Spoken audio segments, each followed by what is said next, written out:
Ricardo Wagner é casado com Eneida Wagner. Ele tem 3 filhos e um neto. É mestre em engenharia pela URGS, pós-graduado em administração estratégica e em engenharia de qualidade e produtividade.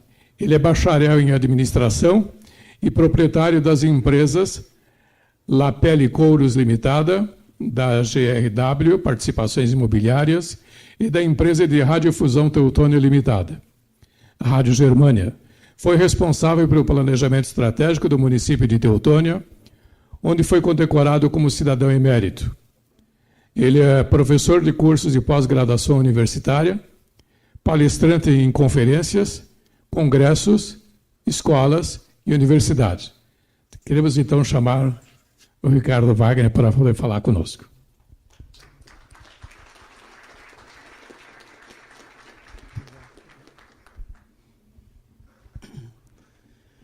Boa noite.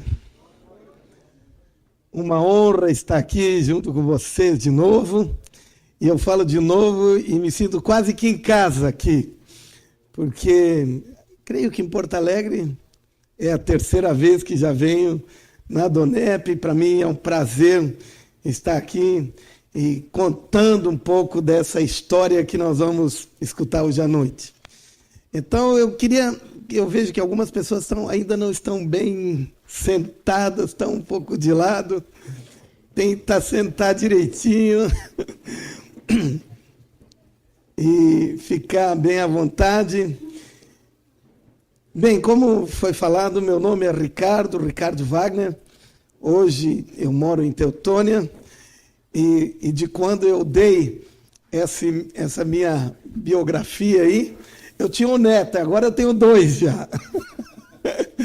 Agora já tenho mais um neto. Minha filha, que mora nos Estados Unidos, me deu mais um netinho agora. Então, um prazer, uma honra. Minha esposa queria vir junto, ela está terminando.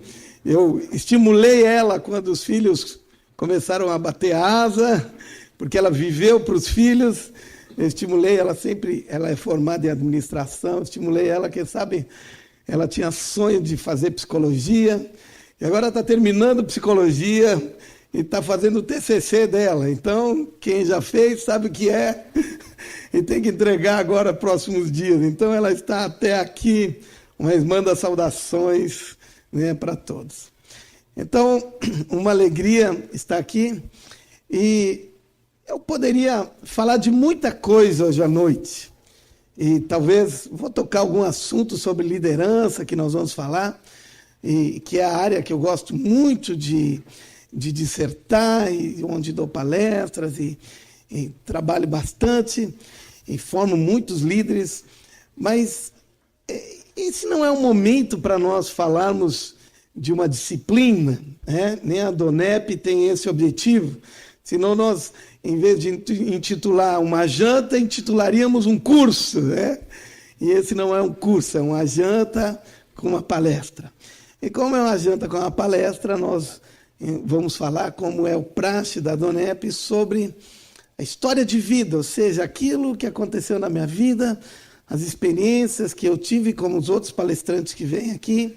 Conto suas experiências, conto suas histórias, e com isso nós aprendemos um com o outro, e temos experiências e crescemos juntos um com o outro. Então, o que na verdade vou falar aqui é a minha história, ou uma parte pelo menos da minha história.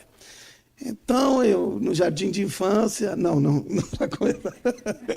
Não vou começar aí, não. Eu quero começar falando um pouquinho da minha família. Minha família sempre foi uma ótima família. Eu tenho mais 3 irmãos e nós temos uma relação muito boa. Meu pai foi um homem sempre muito próspero nos negócios dele e ainda é muito próspero toda a nossa família. Nós fizemos, para vocês terem uma ideia, isso, nunca vi outra família fazer isso. Nós fizemos anualmente, com toda a família, todos os familiares. Esse ano vão ser 25 pessoas. Nós vamos viajar em alguma parte do mundo. Já viajamos o mundo inteiro. Agora já está ficando difícil de dizer onde é que nós vamos com a família. Esse ano nós vamos fazer uma viagem um pouco diferente, vamos para a Grécia e vamos para a Croácia. É um lugar diferente um pouco. E todos os anos vamos com toda a família, todos os familiares, todos nós embarcamos juntos e passamos 2, 3 semanas juntos. E é uma coisa que nós já fizemos quase 30 anos, e assim conhecemos o mundo inteiro. Então, minha família sempre foi uma família muito boa, todos os irmãos, genros, cunhados, netos, bisnetos do meu pai, todos vão junto, nós vamos todos juntos, ou seja, para você ter uma ideia como é a relação, uma relação muito linda na minha família. Sempre tive bom exemplo dos meus pais, nunca me lembro de meus pais terem discutido, terem alguma coisa, alguma rixa, algum problema maior.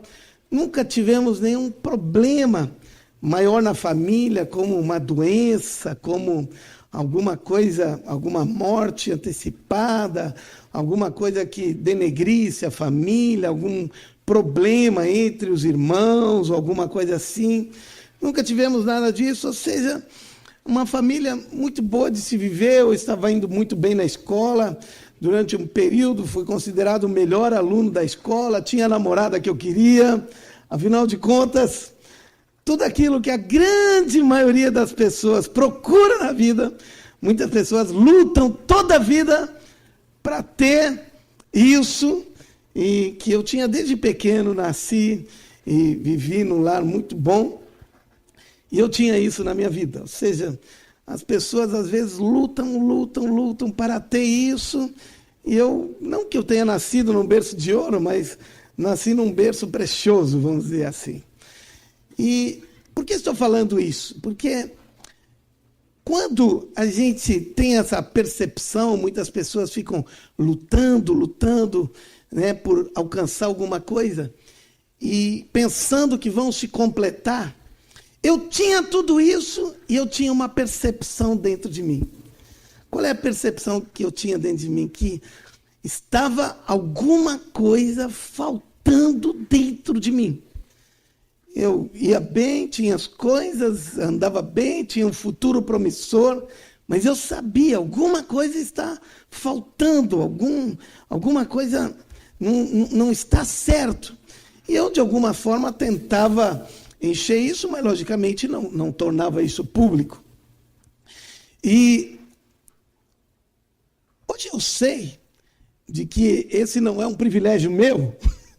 Hoje eu sei que isso é um privilégio de praticamente todas as pessoas, depois de andar pelo mundo inteiro, depois de conhecer pessoas de todos os lados, todo tipo. Esses dias eu estava na Índia, estava no Vietnã, e vi que lá também as pessoas têm esse problema também.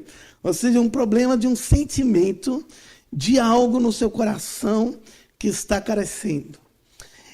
E um dia eu estava na escola e eu tinha um amigo muito especial, era um amigo diferente. Na escola ele era um pouco diferente dos outros colegas. E um dia nós estávamos ali no recreio conversando, já estávamos bem avançados na escola, e ele olhou para mim e fez uma pergunta para mim. E a pergunta que ele fez para mim foi uma pergunta que me deixou completamente tonto. E eu vou explicar por quê. Quem aqui é de origem alemã? Uau. Então eu não estou falando para você, estou falando de mim. Ou seja, eu tinha um problema, né? Não digo que todos de origem alemã têm esse problema, mas outro dia tinha primos meus da Alemanha que estavam lá em casa, porque meu avô veio da Alemanha, então eu praticamente só tenho parentes por parte de pai na Alemanha, e eles estavam discutindo, era um primo do sul, de Stuttgart, e outro de cima, do norte, e eles estavam discutindo quem era o melhor, se era do sul ou do norte. Eles não estavam discutindo se a Alemanha era melhor, não, isso era certo. Eles estavam discutindo quem deles, o sul ou o norte, era o melhor. Essa questão de primeiro lugar já estava definida, agora estão definindo internamente.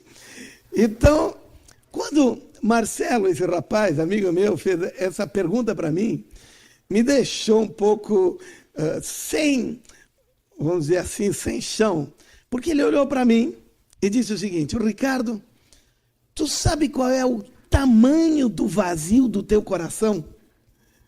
E eu fiquei pensando, olhei para ele, porque ele falou isso, e eu olhei para ele. Em primeiro lugar, pensei rapidamente, como é que ele sabe que eu tenho um vazio do meu coração? Porque eu nunca tinha falado nada para ninguém sobre isso. Afinal de contas, tudo exteriormente estava tudo muito bonito, estava tudo muito bem, aparentava, as aparências eram muito boas e tudo mais. E eu fiquei pensando, como ele sabe que eu tenho esse sentimento dentro de mim? E, por um lado, a minha curiosidade, porque eu sempre fui muito curioso, a minha curiosidade dizia, me diz qual é o tamanho do vazio do meu coração. Mas, por outro lado, o meu lado alemão, como é que eu iria me expor em dizer que eu tinha essa fraqueza?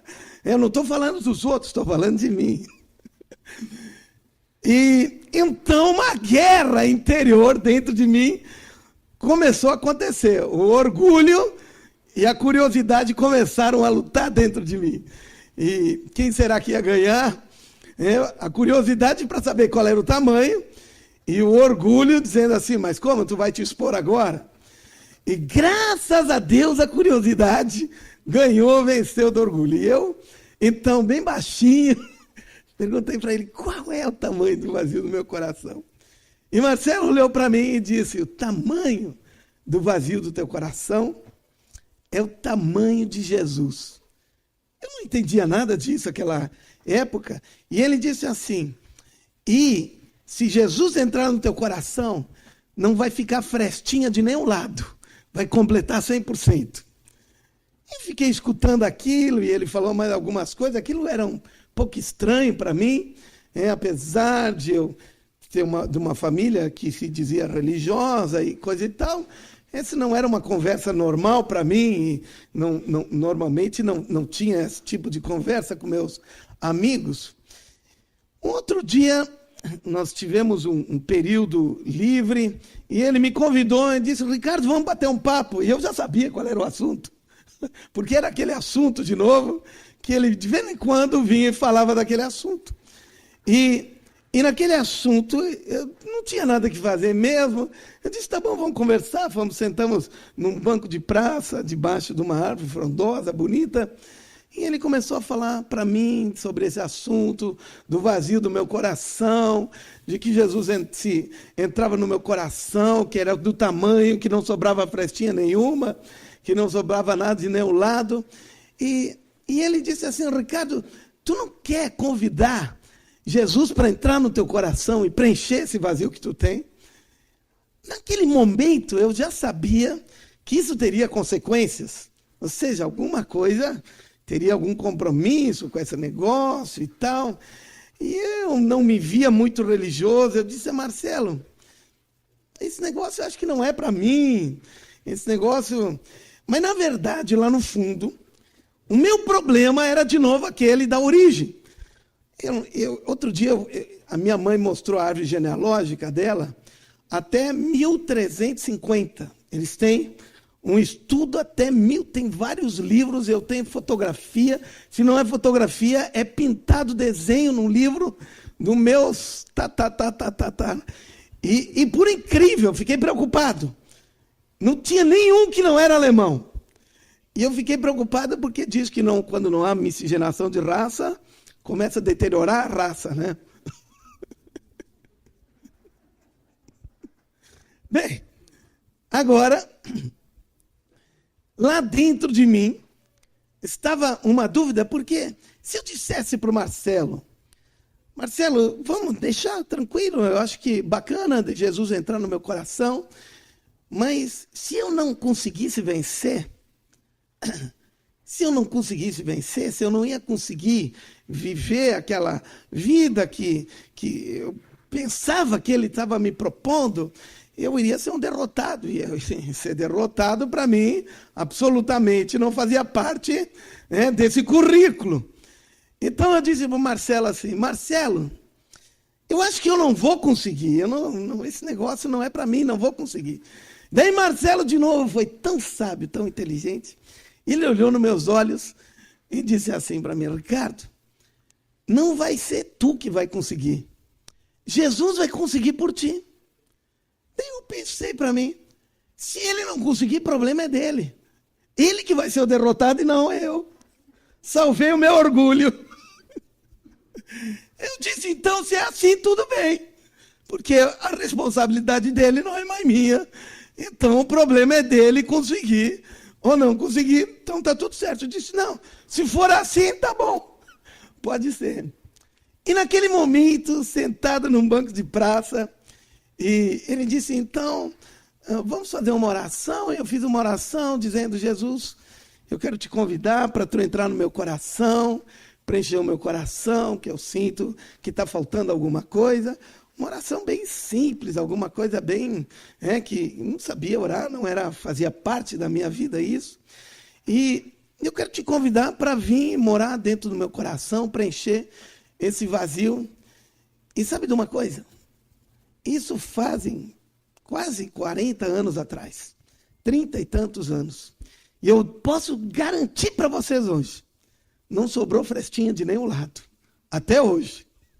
Ou seja, ele preencheu completamente aquele vazio que eu tinha dentro de mim. Isso foi uma coisa tão fabulosa, foi uma experiência tão linda que eu tive na minha vida, porque eu tinha todas as coisas que as pessoas gostariam. Tem gente que diz assim: quando eu ficar mais velho, ter mais tempo, sobrar dinheiro, né? Então vou viajar, vou conhecer mais coisas. Nós vivíamos isso, era normal isso. Né? Então eu vou fazer isso, vou fazer aquilo. Nós vivíamos isso, mas aquele vazio, e agora eu tinha aquelas coisas todas e tinha experimentado uma coisa que era fantástica, que em nenhum lugar, com nada, coisa nenhuma tinha gerado, eu tinha experimentado algo tão fantástico como aquela experiência quando eu convidei Jesus para entrar no meu coração. E sabe de uma coisa? Eu não pude mais ficar quieto, como hoje estou falando para vocês. Não pude mais, eu tive que falar para as outras pessoas. E falei: olha, é uma experiência fantástica. É uma experiência linda demais, é algo... Eu não estava falando de uma religião, não era que eu tinha entrado numa religião, nada disso. Eu tive uma experiência com Jesus. Ou seja, ele entrou em meu coração. Eu não estava falando de uma filosofia, eu estava falando de uma realidade, de uma experiência que eu tive dentro de mim, na minha vida. Ou seja, não é como contestar uma experiência como essa. Contestar, nós podemos contestar quando alguém dá uma palestra, discursa, diz: eu não concordo com isso, não é como eu penso diferente, eu acho diferente, mas contra fatos, como diz, não há argumentos. Isso era uma experiência prática que eu tive na minha vida. E eu comecei a falar para muita gente, para muitas pessoas. Eu falava, quando eu tinha oportunidade, eu falava da experiência que eu tive. Eu disse: cara, tu tem que ter essa experiência também, é muito bom, é a coisa mais fantástica, a coisa mais linda que eu já experimentei na minha vida. Não existe, creio que não existe nada melhor do que isso. Logicamente que muitas pessoas naquela época não compreendiam isso direito, não entendiam, mas eu não parava. E eu me lembro quando nós começamos a ajudar, eu pessoalmente comecei a ajudar algumas pessoas que estavam sofrendo bastante, passando bastante dificuldades. E um homem que morava no interior lá da cidade, e ele era um homem muito doente, muitas coisas que tinha passado na vida dele. E ele tinha 3 filhos pequenos e a esposa tinha falecido.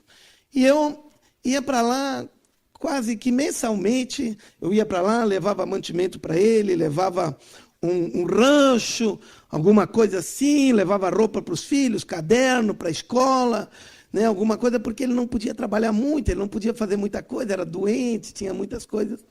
E eu levava seguido. E um dia, eu cheguei na casa dele, era um dia de manhã, nós ia ter uma reunião, e eu tinha convidado ele para ir junto, e eu fui lá para pegar ele, e era bem no interior, um domingo de manhã, era 7 horas da manhã. E quando eu fui lá pegar ele, eu achei uma coisa estranha na casa, tinha um barulho, ele estava lá no quarto.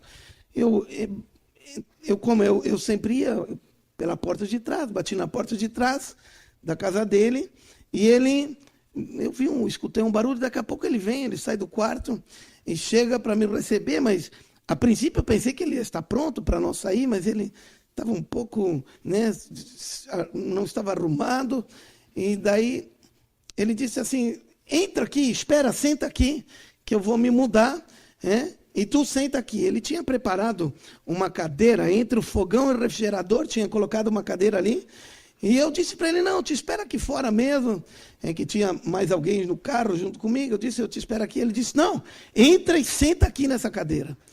E eu disse, não, espera aqui. E ele insistiu, entra e senta nessa cadeira. Nunca tinha visto ele estava desse jeito, ele estava com a mão no bolso, e eu vi que ele estava um pouquinho transtornado, não sei, alguma coisa, ele estava um pouco nervoso. E como eu disse, não, espera aqui fora, né, tem essa outra pessoa no carro, e eu fico ali esperando com ele. E quando eu falei isso, ele tira uma daga, sabe que é uma faca?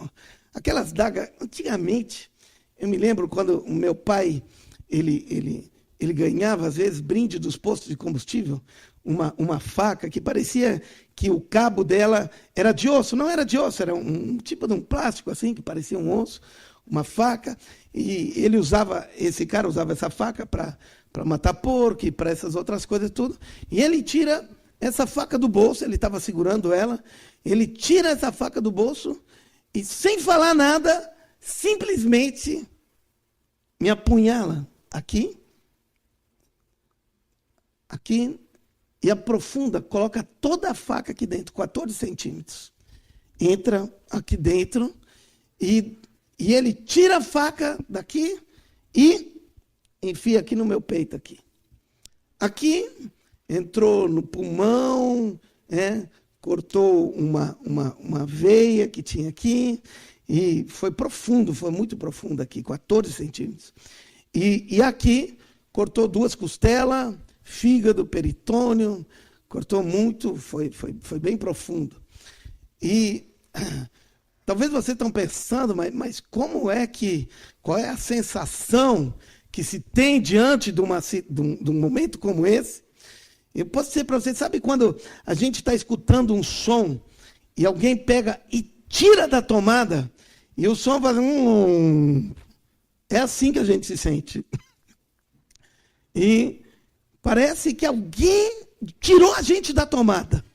A energia se vai e a gente perde as forças. E eu estava já perdendo as forças, mas consegui retomar e sair, e fui meio fugindo dele, porque eu vi que ele estava querendo fazer mais coisa. E saí, fugi, corri uns 30 metros, e comecei, ele atrás de mim, com aquela faca, comecei a me defender, e ele começou a me cortar. Depois, se alguém quiser ver mais próximo, né, todos os cortes, e cortou aqui, cortou o nariz, o meu nariz ficou pendurado só desse lado, cortou tudo, né, cortou aqui do lado, aqui assim, descascou toda a parte da pele da mão, aqui assim, desse lado aqui, descascou tudo. Aqui a faca entrou, cortou aqui todo o músculo aqui. Ou seja, muitos lugares ele foi esfaqueando, porque eu estava sem força e tentando me defender com os braços. Ou seja, os braços ficaram tudo cortado, o rosto, aqui assim, um corte que cortou de um lado para o outro. E nisso eu caí no chão, ele vê que eu estava bem fraco, e ele sai. Eu pensei, bem, agora ele vai me deixar naquele estado ali.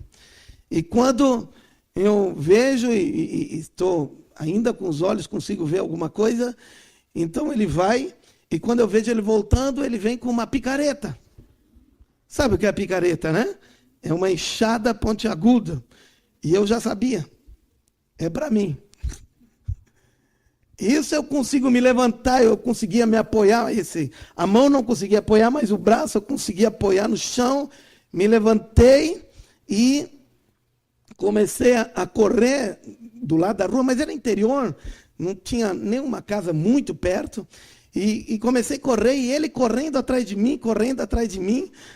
Eu acho que eu devo ter conseguido correr algo como uns 400 a 500 metros, e ele então me alcança, e naquele estado que eu estava, e ele me alcançando, ele com a faca e com a picareta atrás de mim, e me corta nas costas, faz um corte, eu caio no chão, e tento me defender com as pernas, e eu vi que tinha uma ribanceira muito alta, do lado da estrada onde nós estávamos, era muito alto mesmo. E eu pensei, se eu me atirar lá para baixo, ele não vai atrás de mim, porque é muito alto, ele não vai lá. Então eu consegui me rolar, fui me rolando na estrada e cheguei na ribanceira e me atirei lá para baixo. Fui rolando lá para baixo e eu consegui chegar lá embaixo. E quando eu cheguei lá embaixo, qual foi a minha surpresa? Ele já estava lá. E agora, eu estava daquele jeito, deitado ali, e ele começa a pegar a picareta e começa a bater com a picareta em cima de mim. Aqui em cima, no couro cabeludo aqui, os médicos tiveram que abrir todo o couro cabeludo porque faltou umas partes aqui. Por isso eu não corto o cabelo muito curtinho também, porque é como um mapa aqui em cima. Aqui. Então, ele foi e começou a bater na minha perna, rasgou em todo o corpo, na cabeça, começou. E, num momento, eu consegui segurar a picareta com as pernas, com os pés, e ele, então, não conseguia puxar, tirar a picareta de mim. Então, tinham patrolado a estrada uns dias anteriores, e sabe, no interior tem aquelas pedras roliças, tinha muitas pedras roliças ali, e ele, então, começou a pegar as pedras roliças aí, começou a jogar em cima de mim, todo o corpo, na cabeça, em tudo que é lá, e começou a colocar pedra tudo por cima de mim. Nisso eu perdi as forças, larguei a picareta, e ele pega a picareta de novo e continua o trabalho. E, bem, nesse momento, talvez, pareça bem lógico para todos vocês o que ele queria fazer. Mas para mim, sinceramente, como eu tinha sempre ajudado aquele homem, sempre ajudado muito ele, para mim não passava na minha cabeça que ele queria me ver morto ou qualquer coisa assim. E depois a gente está ali, a gente nem pensa, a gente pensa em se defender e pensa em viver. Mas daqui a pouco, alguém sussurra no meu ouvido. E talvez é muito lógico para vocês. Mas eu escutei no meu ouvido assim, e escutei assim, ele quer te ver morto. Eu sabia que foi Deus que me falou isso. E eu disse, se ele quer me ver morto, eu já tinha aprendido nos filmes como alguém morria. Então eu olhei, dei uma suspirada bem forte e fiz que tinha morrido. Já que ele queria me ver morto. Mas logicamente que os olhinhos ficaram como a gente brinca de esconde-esconde quando é pequeno, né? E fiquei olhando o que ele ia fazer. Ele parou, olhou, pegou a picareta e, como dizendo, agora a derradeira. Então ele deu uma, mas bem a pegar e eu creio que ia atravessar. E eu nisso conseguia levantar minhas pernas e rasgou aqui assim a canela de cima a embaixo. Rasgou com a picareta. E de novo eu fiz aquele suspiro como se tivesse morrido. Bem, hoje não é sexta-feira 13, meu nome não é Jason, e você sabe que o fim da história, eu estou aqui. Ou seja, a história não terminou mal. E se eu não contasse toda essa história para vocês nem saberiam que eu tinha levado 130 pontos externos, fora os internos, mais 13 perfurações profundas, com facada, com tudo mais, e em todas essas coisas. Mas depois ele me deixou ali, e a história é longa, porque até eu chegar no hospital, graças a Deus, era um dia de domingo, domingo de manhã, fui primeiro para um hospital, lá não tinha médico nenhum aquele dia, e daí tiveram que me levar para um outro hospital. E quando eu cheguei nesse outro hospital, o médico de plantão era um dos melhores pneumatologistas que nós temos no sul do Brasil, e o meu problema, fato, era no pulmão, e ele teve que dizer assim para mim: Ricardo, eu não vou poder fazer nenhuma anestesia em ti, porque são tantas perfurações, eu ter que fazer anestesia local em todos os lugares, vai valer muito mais do que por uma geral, de tantas coisas que tem. Então, não vou poder fazer anestesia nenhuma, tua pressão já está baixa demais, eu vou ter que te costurar, e tu vai ter que aguentar no osso do peito. Eu disse: não tem problema, doutor, eu aguento 130 pontos. O pior foi aqui, porque aqui foi cortado um nervo, e quando ele encostava no nervo, eu pulava dessa altura. Bem, depois de passar 2 semanas, uma semana no hospital, outra semana em casa, fui de volta para o hospital, e o médico pediu: levanta as mãos, baixa, faz isso, aquilo, para lá, para cá. E eu fui fazendo tudo que ele pediu para fazer. Ele ficou olhando com uma cara assim de que quem comeu não gostou. E ele olhou para mim e ele disse assim: Ricardo, tu acredita em milagre? Eu disse: sim, claro que eu acredito. Eu tenho um Deus que mora junto comigo e é um Deus que faz milagres. Ele disse: porque tu conseguir, depois de tudo isso, tem gente que leva uma facada morre. Tu, depois de tudo isso, não ficou nenhuma sequela. Nenhuma sequela. Nenhuma sequela. E ele disse: incrível, nunca vi uma coisa como essa. Tu estava irreconhecível. E ele disse: mas tem algo mais ainda que tu não sabe. Eu disse: o que é, doutor? Ele disse: sabe essa tua facada aqui? Eu disse: sei. Ele disse: tu não vai acreditar o que aconteceu. Essa facada, ela passou a um dedo do coração, de um lado. E do outro lado, menos de 1 centímetro da aorta. Ou seja, nós médicos temos dificuldade de fazer cirurgia nessa região porque é muito perigoso. E ele conseguiu exatamente colocar ali no meio, 1 centímetro mais para a direita, 1 centímetro mais para a esquerda. Eu não estaria aqui, mas estou. Ou seja, fui restaurado plenamente e todas as coisas transcorreram bem. E sabe de uma coisa? Eu sinceramente acredito, talvez tu não entenda muito bem como funciona isso, mas eu sinceramente acredito em propósitos. Acredito em destino. Mas não o destino dessas coisas malucas que as pessoas dizem, não, isso é coisa de destino, não. O destino que eu gero esse destino, que eu produzo esse destino. E, quem sabe, esse destino é para que eu estivesse hoje junto aqui com vocês, falando essa história e podendo compartilhar algumas coisas com vocês. Depois de um tempo, eu, como estudava muito, e estudei bastante mesmo, tive muitas experiências, tive muito privilégio, eles só falaram algumas coisinhas dos cursos que eu fiz aí, fiz doutorado, fiz outras pós-graduações, outras faculdades, fiz muita coisa, tinha um prazer em estudar. E num desses cursos eu queria saber qual era o segredo dos grandes líderes. E depois eu vou falar um pouquinho para vocês sobre isso, porque todo mundo, quando eu falo isso, diz assim: então conta. E entrevistei muita gente, que na época era gente realmente que tinha alcançado sucesso. Entrevistei, tive o privilégio de entrevistar, não sou brisolista, não sou pedetista, mas tive o privilégio de passar um dia junto, conversando com Leonel Brizola, realmente uma figura que entendia o que era liderança. Posso dizer para vocês que ele sabia o que significava ser liderança. Não chegou onde chegou por acaso.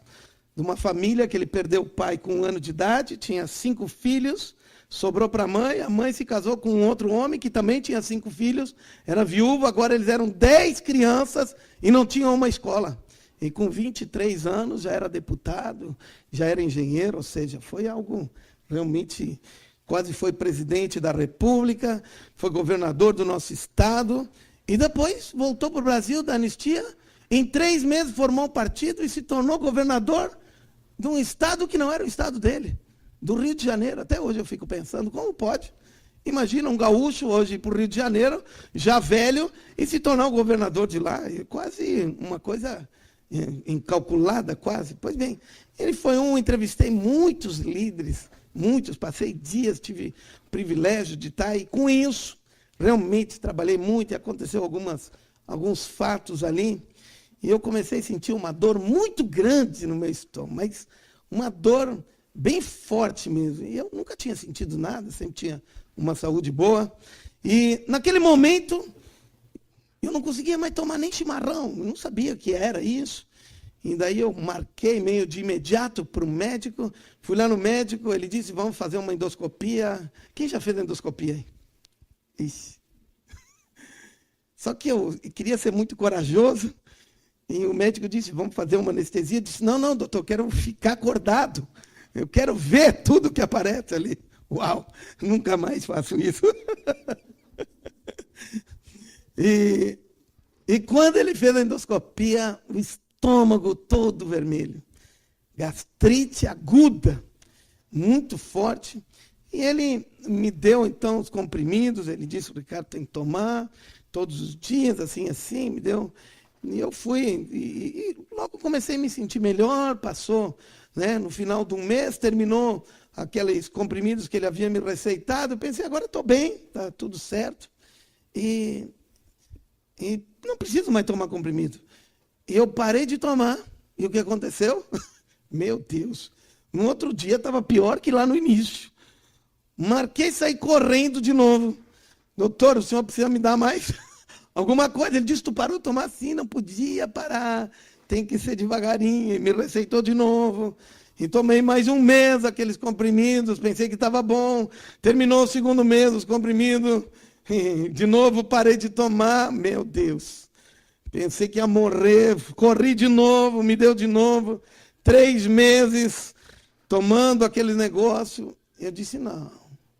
Terminou o 3º mês, estava pior do que quando iniciou. Eu disse, não tem jeito.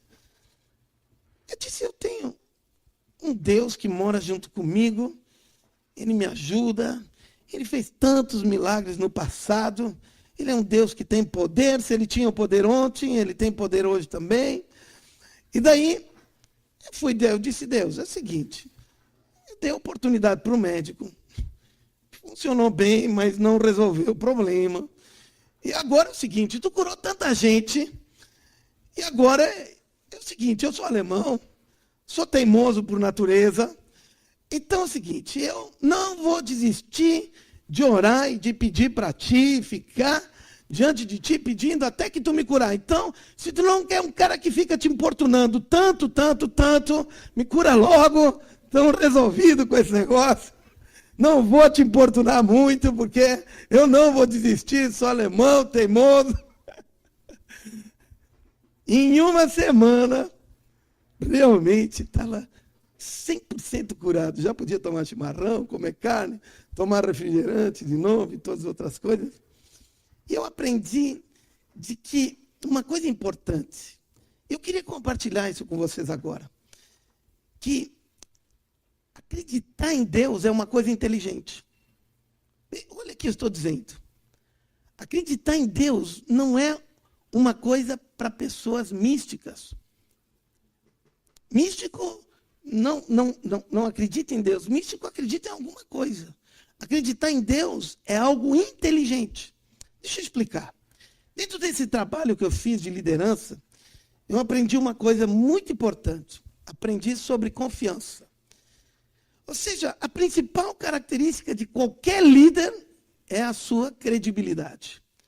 Ou seja, credibilidade é a coisa mais importante que um líder pode ter. Não existe nada mais importante para um líder que a sua credibilidade. Ou seja, as pessoas só vão seguir o líder, as pessoas só vão confiar nele, as pessoas só vão escutar ele, se ele for uma pessoa confiável. Ou seja, se ele tiver credibilidade, não, esse cara, ele tem confiança, eu confio nele, ele tem meu crédito. Ou seja, para qualquer líder, e eu estou dizendo isso de bancada, a coisa mais importante para um líder é a sua credibilidade. E o que significa credibilidade? Credibilidade significa: eu falo e faço. Vou falar de novo. Eu falo e eu faço. Ou seja, por que líderes perdem a credibilidade? Porque eles falam e não fazem. Faço o que eu digo, mas não faço o que eu faço. Um líder, né, o nosso presidente, Tancredo Neves, ele disse para o Sarney, antes de morrer, lá do hospital, não sei se você se lembra, nunca mais esqueci disso. Ele disse o seguinte, ele disse: um exemplo vale mais do que 1000 palavras. Ou seja, eu aprendi muito estudando os líderes, estudando muitos livros, não tinha na época, e até hoje tem poucos livros sobre liderança em português, e tive que ler livros, tudo em inglês, em outras línguas, e a coisa mais importante é a credibilidade, falar e fazer. Ou seja, a confiança é gerada quando eu falo, eu faço. Entenderam isso? Agora, preste atenção. Por que é que eu confio em Deus? Por que eu aprendi a confiar em Deus? Porque tudo que Ele falou, Ele fez.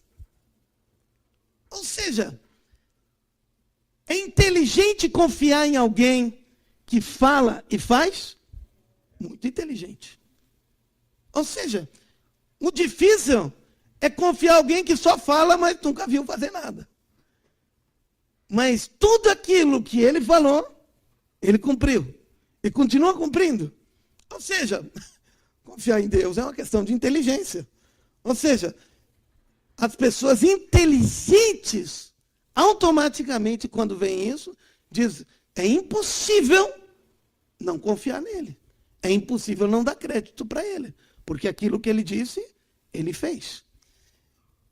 Então, o que acontece é que aquilo que ele falava, que ele era o Deus que curava, ele fez na minha vida, que ele era um Deus que me cuidava, que me protegia, ele fez na minha vida. Cada vez, não apenas na vida dos outros, não apenas como testemunho dos outros, não apenas lendo na Bíblia as histórias que ele prometeu e ele cumpriu, mas agora também na minha vida. Ele fez, ele disse e ele cumpriu. Eu seria ignorante se eu não confiasse nele. Mas sou inteligente quando eu confio nele. Por quê? Porque a confiança é algo de... Confiar em Deus é algo de inteligência. Por quê? Porque ele é digno de ser confiável. Porque tudo que ele falou, ele cumpre. Estão entendendo isso? Ou seja, quem não confia em Deus é porque ainda não sabe das palavras dele e dos feitos dele. Hoje eu estou contando algumas só. Então, eu comecei a aprender de que esse meu Deus era um Deus de verdade mesmo. Ele não era um Deus só de ouvir falar, não era um Deus apenas de conversa, mas era um Deus de fato, de verdade, um Deus confiável. E agora, dentro desses meus estudos que eu fiz sobre liderança, sobre essas coisas, aprendi muita coisa. Eu quero compartilhar algumas coisas com vocês sobre isso, sobre algumas coisas que eu aprendi nesse tempo, nesses estudos que eu fiz. Bem, uma das coisas mais importantes é que todo o grande líder, ele é um produtor de mudança. Liderar significa produzir mudanças.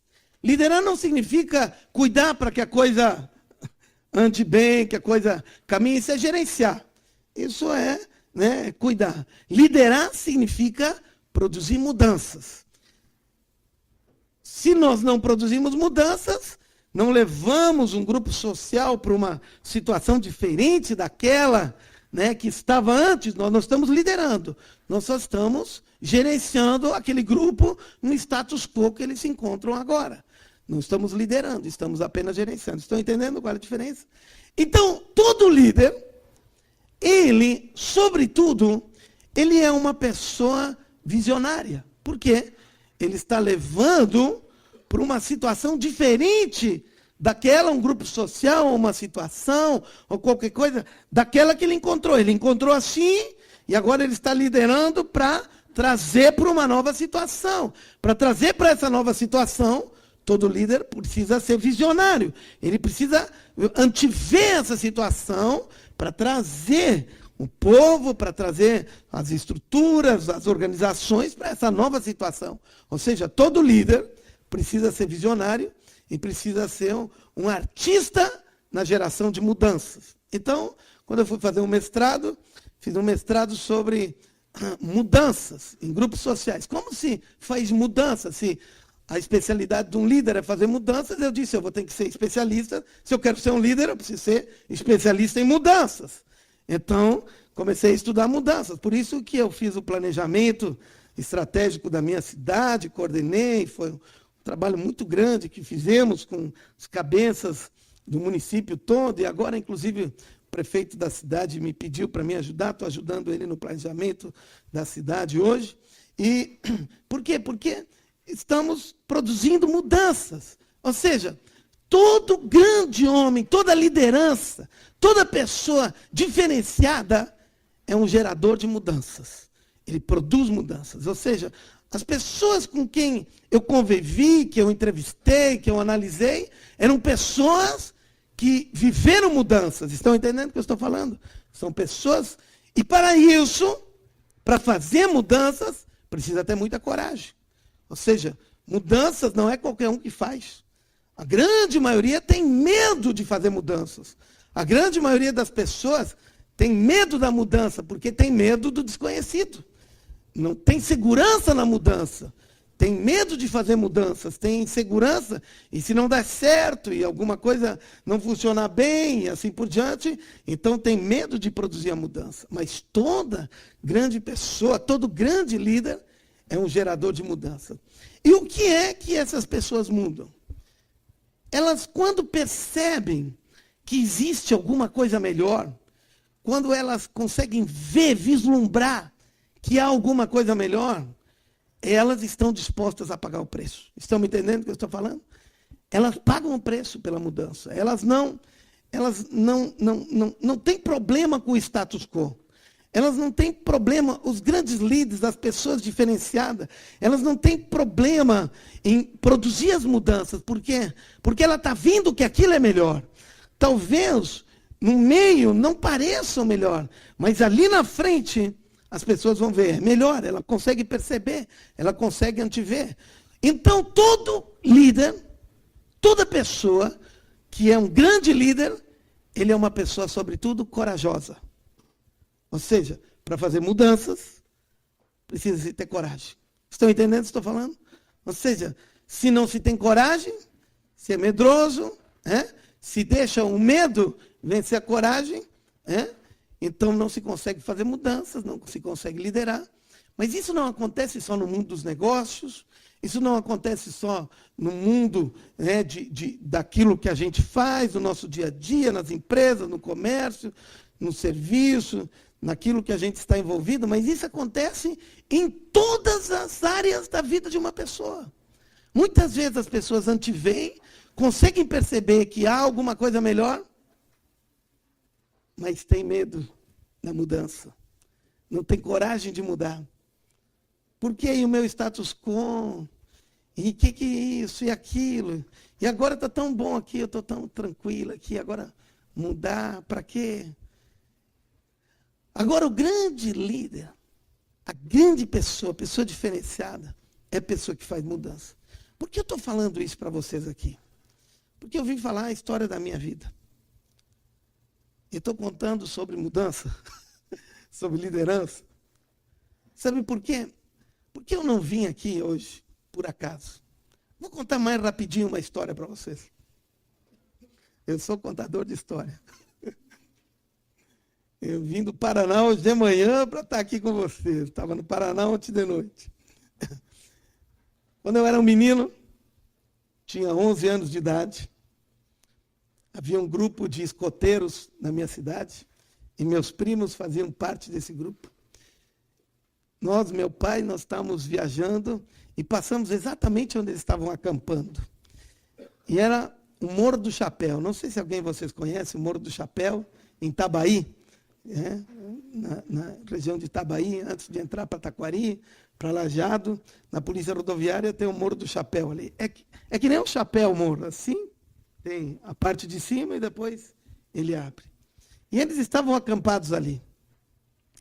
E quando nós saímos, visitamos, eles estavam acampados, meu primo disse, Ricardo, vamos subir lá em cima, na parte alta do chapéu. E meu pai disse, não, nós vamos embora logo, e é muito perigoso, não pode ir lá para cima.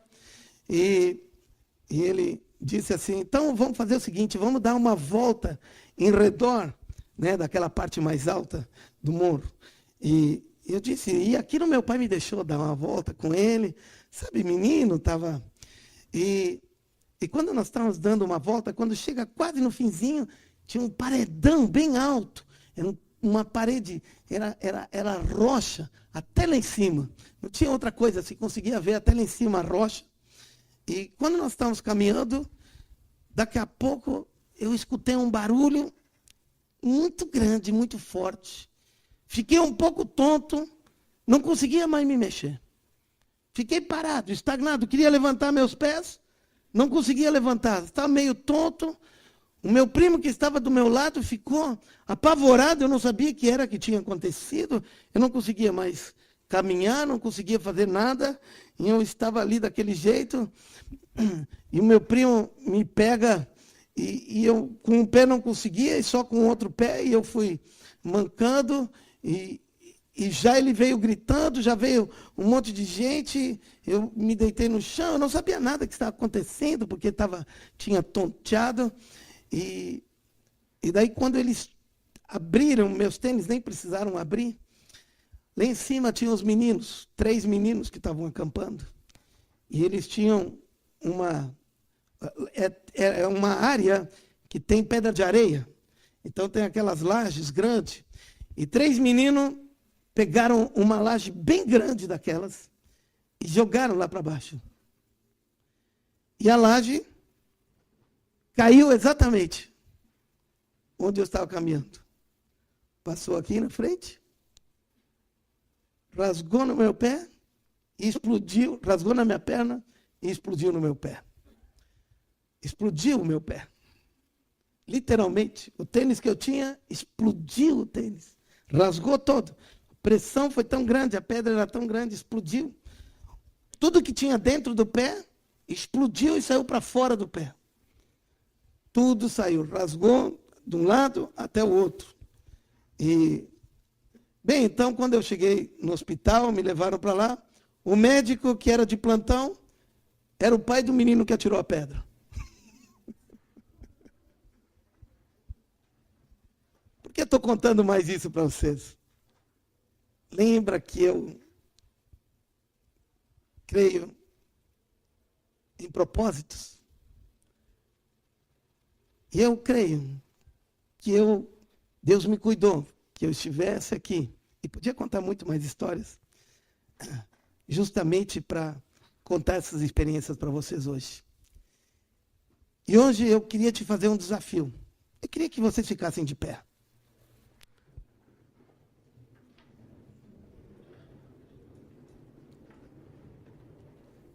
Eu não gosto de ir num lugar e dar uma palestra, falar sobre alguma coisa, e as pessoas saírem da mesma forma que elas chegaram, só com um conhecimento a mais.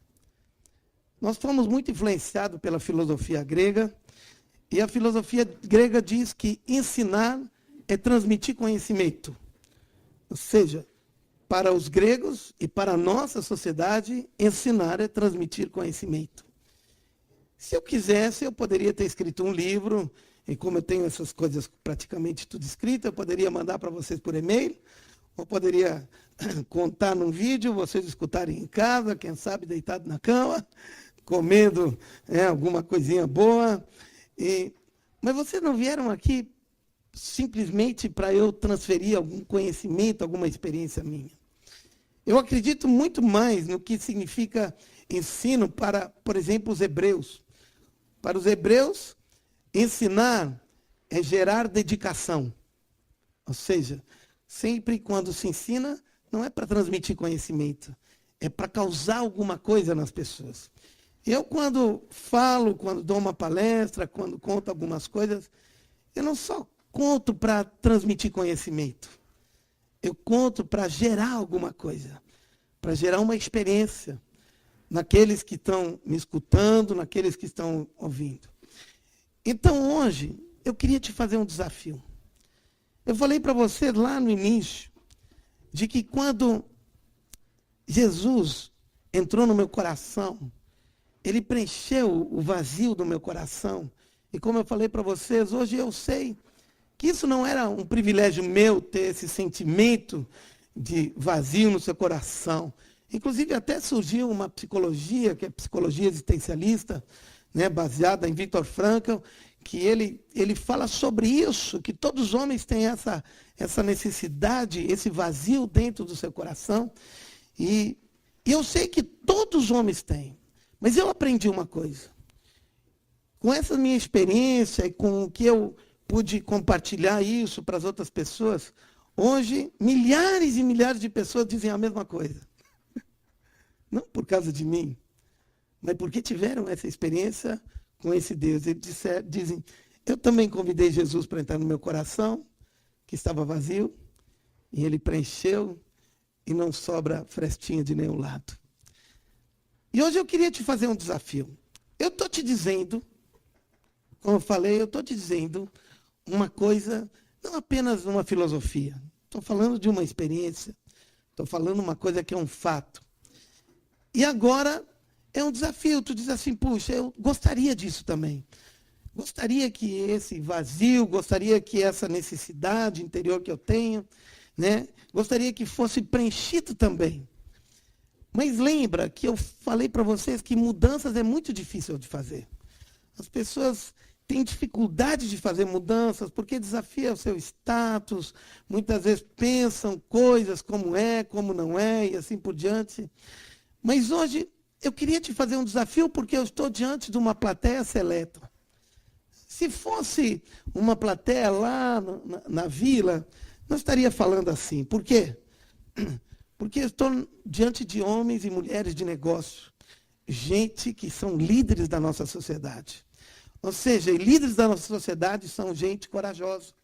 Líderes da sociedade são homens e mulheres que, quando veem alguma coisa melhor, eles não ficam olhando para os lados, elas dizem, eu quero aquilo que é de melhor. Eu quero aquilo que realmente funciona. Eu quero aquilo que realmente dá resultado. Todo grande líder é pragmático. Ou seja, todo grande líder é movido por resultados. Ou seja, ele precisa resultados. Se não dá resultado, não adianta ficar filosofando sobre coisas que não produzem resultados. Então, hoje, eu gostaria de te fazer um desafio, sabe? É um desafio que eu estou fazendo para ti. Não é um desafio religioso, não é um desafio de uma igreja, não é um desafio de uma religião. Eu quero te desafiar a ter essa experiência que eu tive com Jesus. E eu estou garantindo para vocês que é algo muito bom. Ou seja, é inteligente acreditar. Por quê? Porque quando alguém fala e faz, é inteligente acreditar, porque isso é que gera confiança. Então, eu queria te desafiar a realmente a ter essa experiência na tua vida depois. Olha, eu não estou te convidando, já falei isso, para uma religião, não estou te convidando para uma igreja, não estou te convidando para ser isso, aquilo, nada disso. Eu estou convidando para que tu tenha uma experiência com Jesus, uma experiência com Deus. E por isso eu queria que todos nós fechássemos os olhos. E é o seguinte, só aqueles, não outros, olha, escutem, só aqueles que realmente têm coragem para experimentar isso. Escute, se não for assim como eu te falei, pode voltar atrás depois, não tem problema. Pode dizer, não, o Ricardo falou, mas não é bem assim. Eu tenho uma rádio lá na minha cidade, Se isso que aconteceu comigo não acontecer contigo também, eu vou lá na minha rádio e eu garanto para ti que eu vou. Eu sou homem de palavra. Se ele não preencher o teu coração, eu vou lá na rádio e digo publicamente, e digo o seguinte: isso que aconteceu comigo é uma experiência única, não acontece com todo mundo. Mas sabe de uma coisa? Eu já falei isso tantas vezes. E tantas pessoas tiveram coragem de fazer essa mudança. Tantas pessoas tiveram coragem, viram alguma coisa melhor. Eu disse, eu vou lá, vou experimentar. Tiveram coragem de ir na direção das coisas melhores. E até agora ninguém veio dizer, Ricardo, aquilo que tu falou não é verdade. Nunca precisei ir na minha rádio e dizer, olha, não é verdade isso. Eu falava, mas estava enganado. Não, porque eu sei disso? Porque ele mesmo diz, Deus mesmo diz. E quando ele diz, ele faz.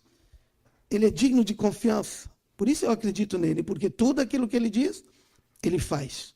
Tudo aquilo que ele diz, ele faz. É inteligente confiar nisso. Então agora eu gostaria de fazer um desafio. Só para aquelas pessoas que realmente querem. Só para aquelas pessoas que realmente têm coragem de fazer mudança. Se tu não tem, esse dia está bom assim para a minha vida, não, isso aí não quero, não está bom, fica exatamente como tu está. Não faz nada, por favor, não faz. Eu estou falando para as pessoas que têm coragem.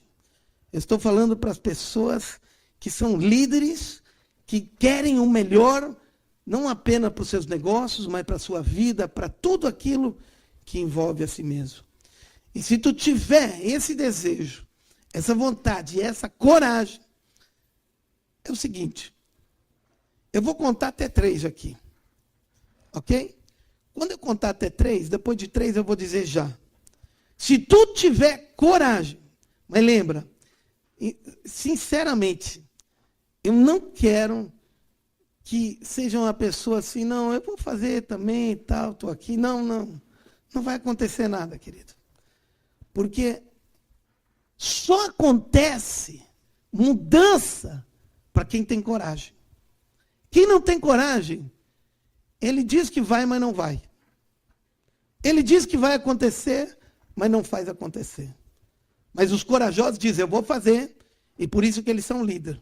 Por isso que eles têm credibilidade. Eles dizem, eu vou fazer, e ele vai lá e faz. Ele tem coragem de fazer aquilo. Então, só se tu tiver essa coragem de fazer e de convidar Jesus para entrar no teu coração. Se tu tiver essa coragem, eu quero fazer depois uma simples oração contigo, dizendo, Jesus, entre meu coração. Só isso. E agradecendo Ele, porque Ele vai fazer isso e tu vai experimentar isso na tua vida. Então eu vou contar até 3. Quando eu disser já, só aquelas pessoas que têm coragem. Eu não quero que tu deixe a tua mão assim meio baixinha, assim meio envergonhado. Não. Levanta a tua mão alto e diz, eu quero experimentar isso. Eu quero ter essa experiência. Deixa eu dizer uma coisa para vocês. Estudei muito. Fiz muita. Eu tenho uma biblioteca de mais de 5.000 livros na minha casa. A grande maioria deles eu li já. Além do no meu iPad, deve ter mais uns 1.000 livros, mais ou menos. Ou seja, eu não me julgo alguém burro, ignorante. Eu não me julgo alguém que é alguém que pode ser manipulado. Pelo contrário. E eu vou dizer uma coisa para vocês. Eu não tenho essa experiência pela ignorância. Eu tenho pela inteligência. Eu sirvo a Deus porque é algo inteligente andar junto com Ele. Então, se tu quiser ter essa experiência na tua vida também, quando eu disser já, eu quero que tu tenha coragem de levantar bem alto a tua mão. Então, eu vou contar 1. Lembra, todos os líderes que eu entrevistei disseram a mesma coisa. Falaram a mesma coisa.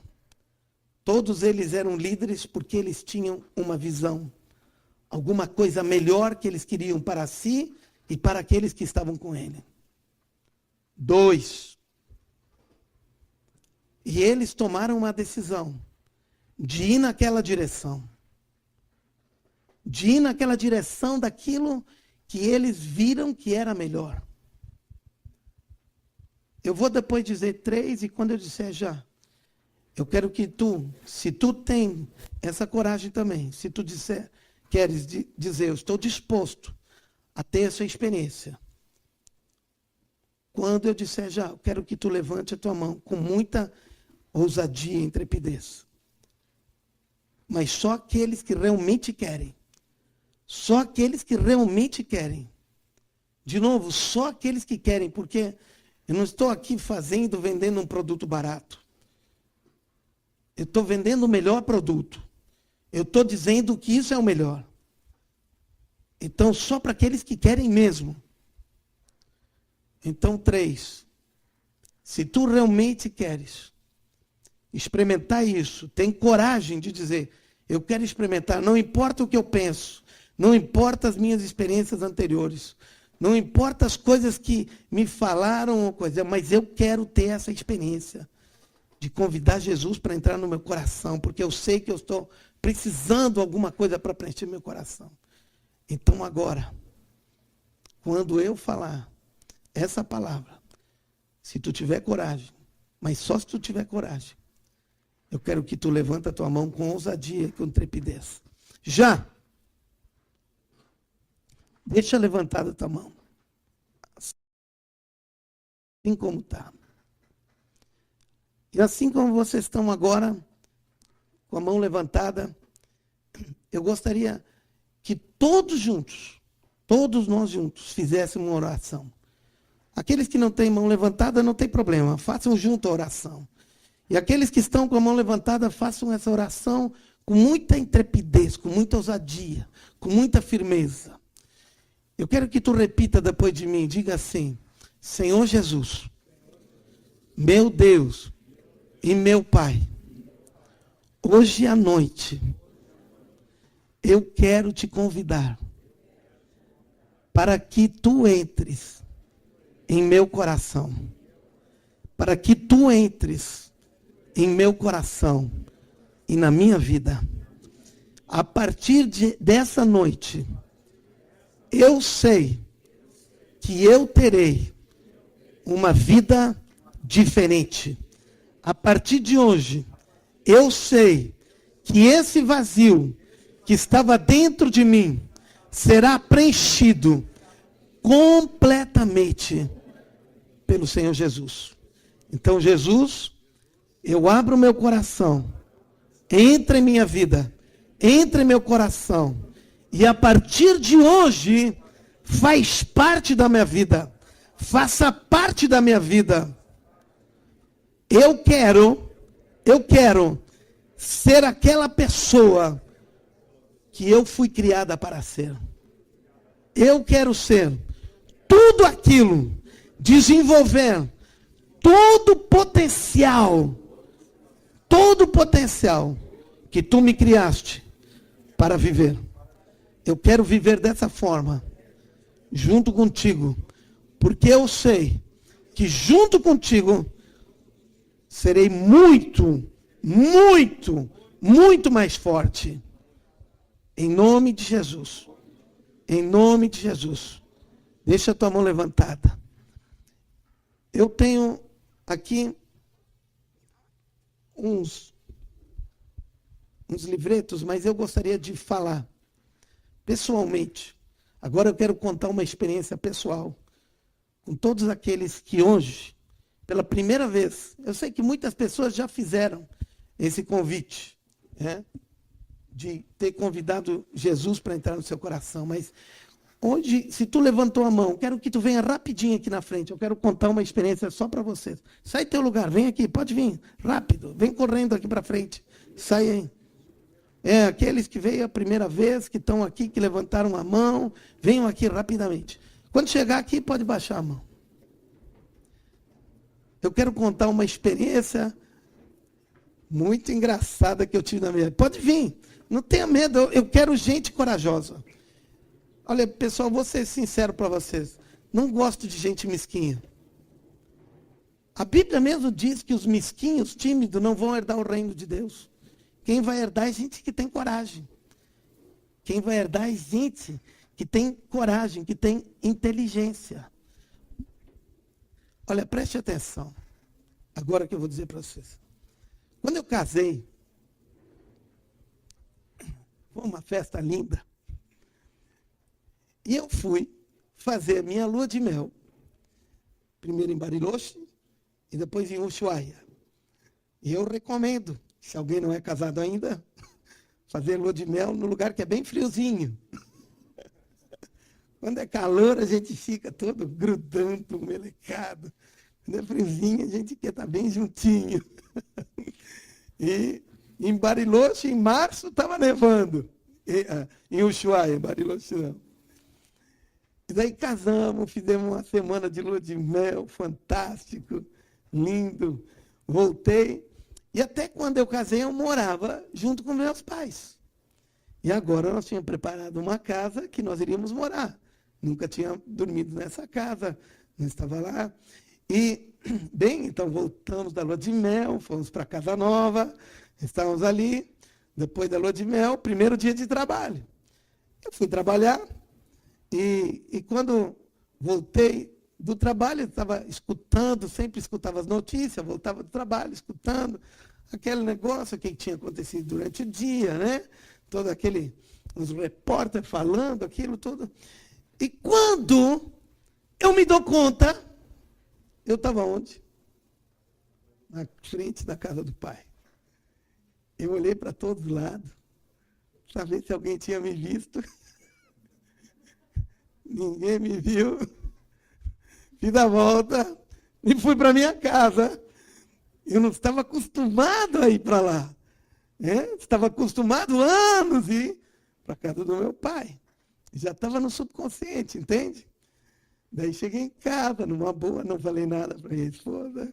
Só anos depois eu falei para ela. Por que eu estou contando essa história para vocês?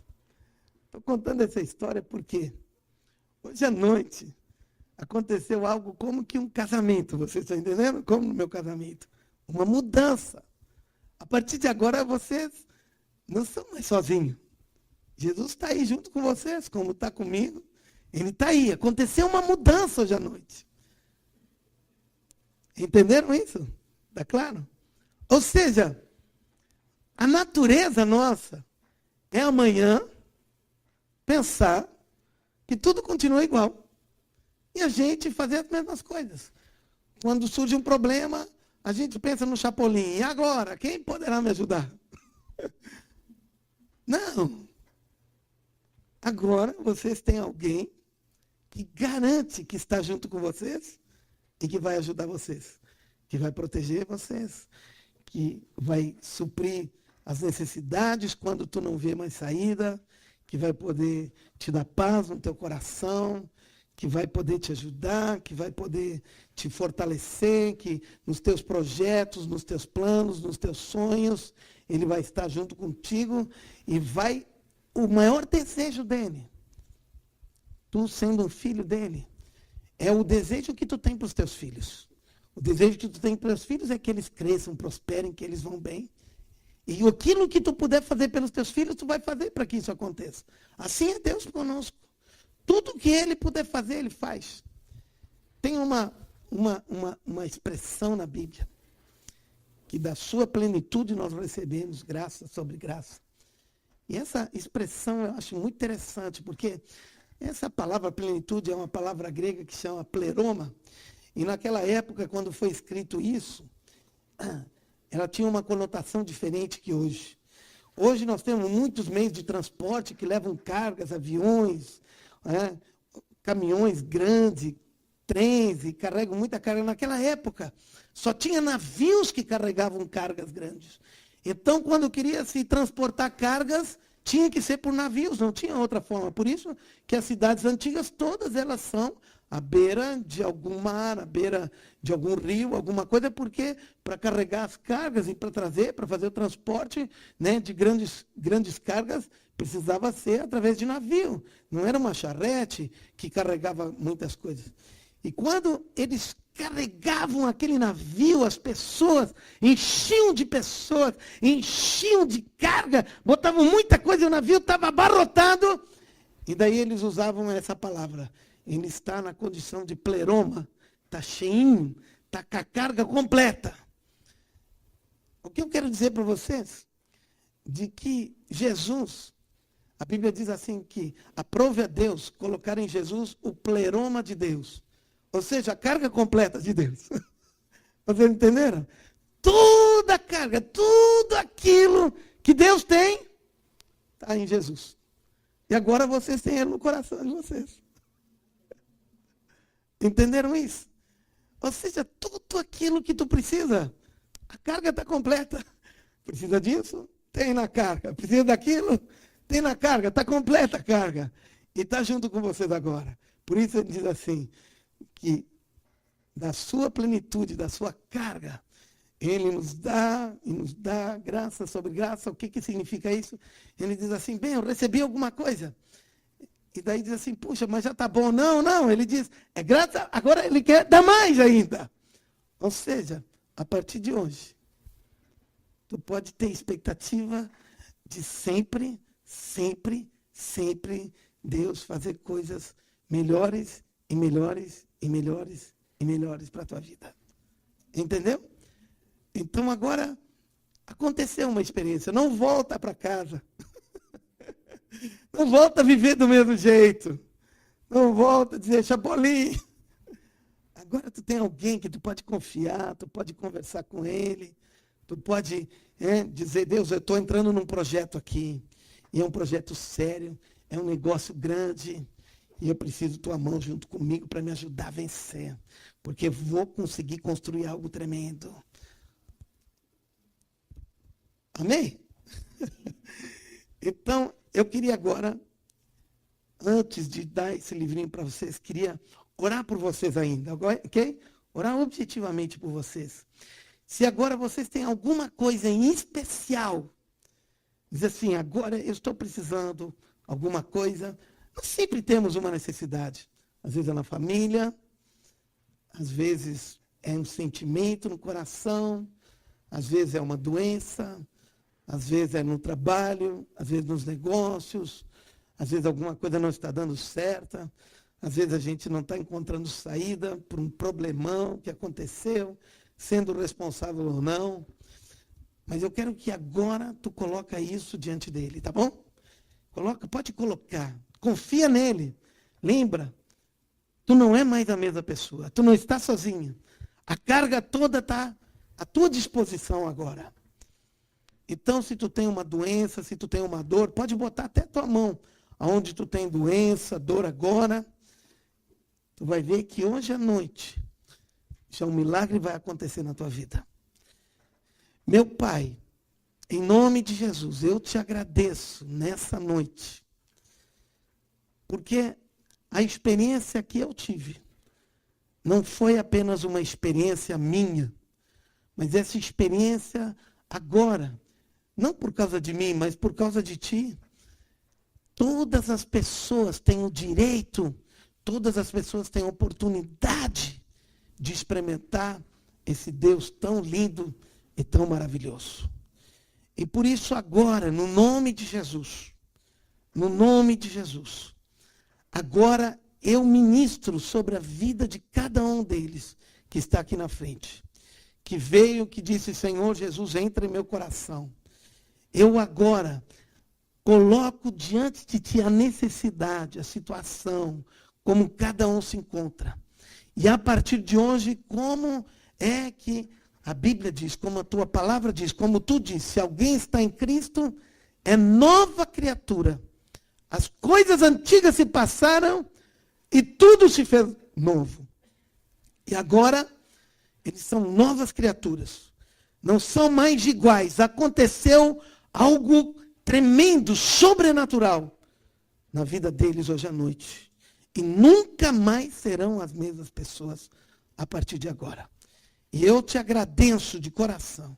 Espírito Santo, venha sobre cada um deles e ajude o Senhor Deus a caminhar agora com uma mentalidade diferente, com uma confiança diferente e com uma fé inteligente. Com uma fé inteligente num Deus que nunca falhou e nunca falhará. Por isso eu te agradeço de todo o coração. Muito obrigado por eu ter essa oportunidade tão tremenda de poder, Senhor, compartilhar algo tão lindo que aconteceu comigo e agora que aconteceu com essas pessoas também, todos esses homens e mulheres corajosos em realizar uma mudança na sua vida para melhor, em nome de Jesus. Muito obrigado. Amém. Olhem para mim. Vou falar mais uma coisa, sou contador de história, né? Para os judeus não, para os romanos, na época dos romanos, não era como nós, que a pessoa nasceu, é filho da gente. Na época deles, a pessoa nascia, ela tinha uma probabilidade de se tornar filho da pessoa. Não era filho já. Existe uma palavra que era para os filhos, quando eles nasciam, e depois a criança crescia um pouco, e daí essa criança se tornava, eles usam, era um filho tecnon. Essa era a expressão. Era filho, mas ainda não era filho. Vou explicar. Era filho, mas não tinha o direito de usar o nome, não tinha direito à herança, não tinha direito a fazer negócios, e se o pai não gostasse muito, ele podia se tornar um escravo. Entenderam isso? Assim era a cultura na época. Mas chegava numa idade, o pai disse, gostei, esse filho é bom. Ele é obediente, cara de coragem, cara bom. E o pai fazia um ritual. E aquele ritual era um ritual que ele fazia para transicionar o menino que tinha como filho essa palavra tecnon, ok? E ele transicionava para um filho que agora tinha direito à herança, tinha direito de usar o nome da família, tinha o direito de usar o nome do pai, tinha o direito de fazer negócios e não seria um escravo. Quando acontecia esse evento, o pai trocava. O nome desse evento se chamava toga virilis. Toga virilis. Eu não sei se vocês viram os romanos, algum filme, eles sempre tinham uma toga que usavam. Quando o menino não tinha passado por esse evento da toga virilis, ele usava uma toga cor assim, púrpura. Quando ele passava por esse evento chamado toga virilis, ele saía da condição de filho tecnon e ia agora para um filho legítimo. E ele trocava a veste e botava uma toga branca. Mais ainda, botava uma sandália. Sabe, as mulheres usam a sandália gladiador. Agora o menino ganhava uma sandália de gladiador.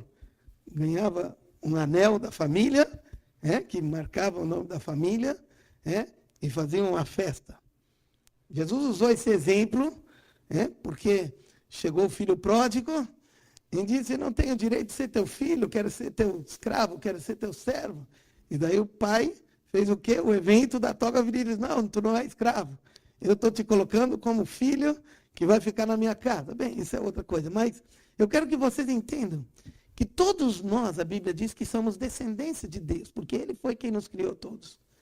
Mas agora que tu recebeu Jesus, esse evento espiritualmente é o evento da toga virilis. Ou seja, deixou de ser simplesmente um filho que ainda não sabia se tinha direito à herança, usar o nome do pai. Agora tu tem o direito. Tudo aquilo que é de Deus é teu agora. É tua herança. Pode usar o nome, eu sou filho de Deus agora. Pode dizer, eu faço parte dessa família. Legal? Agora você faz parte do povo mais feliz da terra. Então, foi um prazer enorme estar com vocês aqui hoje à noite. Espero que realmente não tenha só transmitido conhecimento, mas tenha gerado em vocês alguma coisa a mais, gerado uma experiência em vocês. E que a partir de hoje não apenas seja uma experiência de hoje à noite, mas seja uma experiência da vida toda. Para mim, um evento que aconteceu quase 40 anos atrás é tão real como se estivesse acontecendo agora. Ou seja, e isso aconteceu com vocês também. Então agora quero dar um abraço em vocês e dar esse livrinho, um presente